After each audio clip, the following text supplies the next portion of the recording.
पिछड़ा वर्ग आरक्षण के मुद्दे को धार देगी समाजवादी पार्टी। बड़ी जानकारी मिल रही है। संविधान बचाओ आरक्षण बचाओ यात्रा समाजवादी पार्टी निकालने की तैयारी में है। निकाय चुनाव में पिछड़े वर्ग के आरक्षण के मुद्दे को लेकर सपा गांव-गांव जाएगी, इसकी तैयारी समाजवादी पार्टी कर रही है। निकाय आरक्षण को लेकर भाजपा सरकार को समाजवादी पार्टी घेरेगी। सपा यात्रा के जरिए पिछड़ों और दलितों को गोलबंद करने की कोशिश भी करती हुई आने वाले वक्त में दिखाई देगी। तो पिछड़ा वर्ग आरक्षण के मुद्दे को धार देगी समाजवादी पार्टी। सरकार को लगातार इस मुद्दे को लेकर विपक्ष घेर रहा है। शैलेश का रुख कर लेते हैं। शैलेश, ये जो संविधान बचाओ आरक्षण बचाओ यात्रा निकलने वाली है समाजवादी पार्टी की, इसका मकसद क्या है और कब से यात्रा निकलेगी? देखिए, अभी इसकी तिथि तय नहीं है, लेकिन अंदर पार्टी में इसको लेकर तैयारी शुरू कर दी गई है कि किस तरह से इसका स्वरूप होगा, क्योंकि विधानसभा बाद इस पूरी यात्रा को निकाला जाएगा और इसके पीछे का जो मकसद है वो बहुत ही देखिए स्पष्ट है। मकसद ये है कि किस तरह से ये जो लगातार देखिए सपा जो है ये ड्रैगन फ्रूट की खेती करके हर एकड़ में हर साल 12 लाख तक कमा लेते हैं।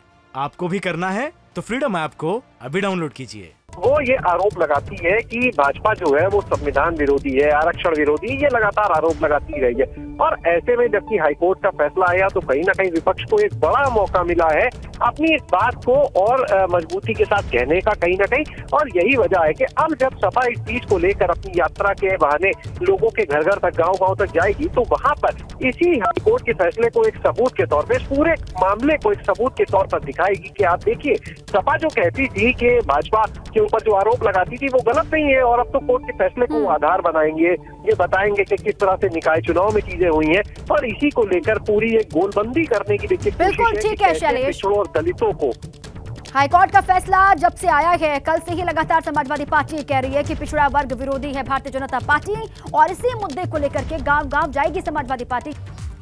तो एबीपी गंगा की महापंचायत होनी है प्रयागराज में, सीधे आपको ले चलते हैं वहां पर तैयारी किस तरीके से चल रही है। 11 बजे से सत्र की शुरुआत हो जाएगी। तमाम बड़े दिग्गज वहां पर मंच पर विराजमान होंगे। अवधेश मेरे साथी वहां से जुड़ चुके हैं। अवधेश, 11 बजे से सत्र की शुरुआत हो जाएगी, तैयारियां किस तरीके से वहां पर आगे बढ़ रही हैं? बिल्कुल, देखिए दीपा, मंच सज चुका है और प्रयागराज मंडल में जो महापंचायत है वहाँ पर जो मेहमान हैं वो 11 बजे से आने शुरू होंगे और चाहे विधायक हों, चाहे सांसद हों, चाहे मंत्री हों, प्रदेश के जितने भी बड़े जिम्मेदार लोग हैं इस महापंचायत के मंच पर होंगे और हम जानेंगे कि आखिर प्रयागराज मंडल की जो बात है वो किस तरीके से पहुंच रही है सरकार तक, सत्ता तक, और किस तरीके से विकास प्रयागराज मंडल का हो पा रहा है। क्योंकि जब हम प्रयागराज की बात करते हैं तो ये कुंभ नगरी भी है जो वर्ल्ड हेरिटेज है। प्रयागराज की बात करते हैं तो कभी आईएएस फैक्ट्री रहा करता था, लेकिन अब क्यों नहीं है, इसकी बात करेंगे।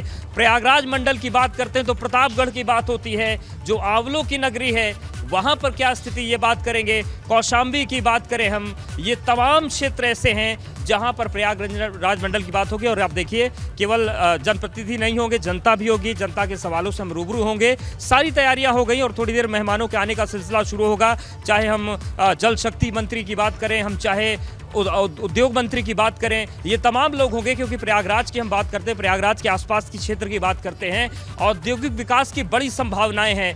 प्रयागराज में ही नैनी है जो कभी आईटीआई के लिए जाना जाता था, छोटे उद्योगों के लिए जाना जाता था, वहाँ की क्या स्थितियाँ हैं उस पर बातचीत होगी। इसके साथ ही साथ जो पर्यटन की संभावनाएं हैं उस पर बात होगी और जो शिक्षा है, जो व्यवसाय है, जो रोजगार है, उन चीज़ों को लेकर तमाम लोग आएंगे। और आप देखिए महापंचायत का जो मंच है वो तैयार है।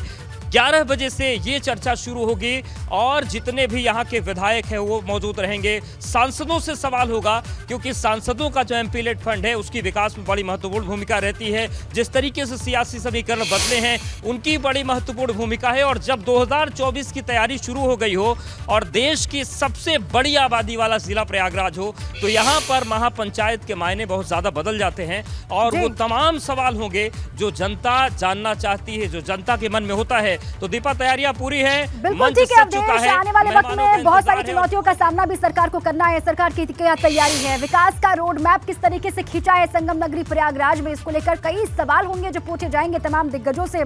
शुक्रिया आपका पूरी जानकारी के लिए। ये ड्रैगन फ्रूट की खेती करके हर एकड़ में हर साल 12 लाख तक कमा लेते हैं। आपको भी करना है तो फ्रीडम ऐप को अभी डाउनलोड कीजिए।